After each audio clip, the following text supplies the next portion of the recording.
Hello guys, আপনারা কেমন আছেন? আপনারা কি ভালো আছেন? কমেন্টে বলে যাবেন। আমি ভালো আছি। তো আমি ফ্রি ফায়ারে এখন ঢুকতেছি। তো এখন সিজন কি পাল্টি দিয়েছে। 40 মাস্টারে ছিলাম আমি।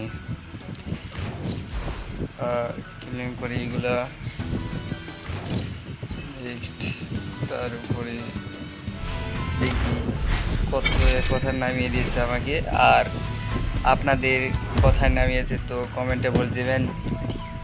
আর আপনাদের ইউআইডি কমেন্টে লিখে দেবেন। তো আমার সাথে যদি কাস্টম খেলতে চাও, তো আমি মাস্টারে আছি। প্লাটিমে নামিয়ে দিয়েছে আমাকে। এটা আমার আইডি এটা। তো আমি কনভার্সন দিয়ে ভিডিও বানাই। একটু সাপোর্ট করবেন ভাই, আর চ্যানেলটা সাবস্ক্রাইব করে দেবেন। আপনার সবাই ভালো থাকবেন।